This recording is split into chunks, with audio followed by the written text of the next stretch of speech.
साल जंगल में कड़ाके की ठंड पड़ रही थी और तमाम पक्षी घरों में बहुत परेशान थे, क्योंकि ठंड के मौसम में दाना ढूंढने के लिए निकलना उनके लिए बहुत मुश्किल हो गया था। जंगल में पहाड़ों पर चारों ओर बर्फ ही बर्फ भरी थी। पक्षी तो दाना लेने के लिए जाते और घर वापस लौट कर ही नहीं आते। उस जंगल में एक रानो चिड़िया अपने बच्चों के साथ रहा करती थी। चिड़िया ने सर्दियाँ आने से पहले अपने घर में थोड़ा भोजन जमा कर लिया था, जिस कारण उसका घर अच्छे से चल रहा था। लेकिन वो भोजन अब खत्म होने वाला था। चिड़िया को चिंता हो रही थी। फिर रानो चिड़िया अपने दोनों बच्चों से कहती है, बच्चों, घर में रखा हुआ भोजन अब खत्म हो गया है, जिस कारण मुझे आज घर से बाहर जाना पड़ेगा, ताकि मैं थोड़ा और भोजन ढूंढ कर रख लूँ। तुम दोनों घर से बाहर मत निकलना और ये गर्म कंबल है, इसमें लेटे रहना। मैं जल्दी घर वापस आ जाऊंगी। दोनों बच्चे अपनी माँ की बात गौर से सुनते हैं और रानो चिड़िया भोजन लेने के लिए घर से चली जाती है। उस जंगल में कालू कौवा और गौरी कौवी भी रहते थे। वे कालू कौवा तो बहुत ही आलसी था। उसने अपने घर में ठंड में भोजन रखना तो दूर, ठंड से बचने तक का भी कोई इंतजाम करना रखा था। वे गौरी कौवी आज बहुत चिल्ला रही थी, क्योंकि आज जंगल में बहुत कड़ाके की सर्दी पड़ रही थी और उन दोनों के पास ओढ़ने के लिए कंबल तक ना था। वे गौरी कौवी कालू कौवे से कहती है, अरे ओ कालू के बच्चे, सर्दियाँ शुरू हो गई हैं और हमारे घर में ओढ़ने के लिए कंबल तक नहीं है। जल्दी से जा और मार्केट से जाकर एक नया नया गरम गरम कंबल खरीद के ला। वे कालू कौवा झट से बोल पड़ता है, गौरी, मेरे पास कंबल खरीदने के पैसे नहीं हैं। वे गौरी कौवी कालू कौवे से कहती है, पैसे नहीं है तो मैं क्या करूं? मुझे बहुत ठंड लग रही है। जल्दी से जाकर मेरे लिए एक नया कंबल लेकर आ, नहीं तो मैं ये बेलन उठा के तेरा सर तोड़ दूंगी। पूरी सर्दियाँ तूने यही कहकर गुजार दिया कि कल ले आऊंगा, कल ले आऊंगा।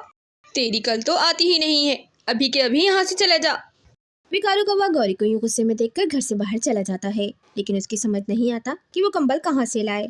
अभी वो यही सब सोच रहा होता है कि अचानक उसकी नज़र रानो चिड़िया के घर पर पड़ती है। चिड़िया के दरवाजे को देखकर कौवे के चेहरे पर हंसी आ जाती है और वो मन ही मन खुश होता है और बाहर आकर बड़बड़ाने लगता है, चिड़िया के घर में कंबल जरूर होगा।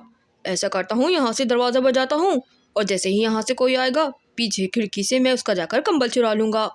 और यहाँ से ज़ोर ज़ोर से दरवाज़ा बजाना शुरू कर देता है। चिड़िया के दोनों बच्चे दरवाज़ा खोलकर बाहर देखते हैं कि कौन दरवाज़ा बजा रहा है। यहाँ कालू कौवा घर के अंदर आ जाता है और कंबल चुरा कर ले जाता है। चिड़िया के दोनों बच्चे जब घर के अंदर आते हैं तो देखते हैं कि उनका कंबल तो वहाँ है ही नहीं। वो दोनों बहुत परेशान हो जाते हैं। उन्हें अपनी माँ की बात याद आती है कि घर से बाहर मत निकलना। और कुछ ही देर बाद शाम हो जाती है और रानो चिड़िया अपने घर आ जाती है। दोनों बच्चे अपनी माँ को सारी बात बताते हैं, जिसे सुनकर रानो चिड़िया को बहुत अफसोस होता है। सर्दी में एक वो कंबल ही तो उनका आसरा था और वही चोरी हो गया था। उस रात रानो चिड़िया अपने दोनों बच्चों को अपने पंखों में सुला लेती है और अगली सुबह रानो चिड़िया अपना कंबल ढूंढने के लिए जंगल में इधर उधर मारी मारी फिर रही होती है।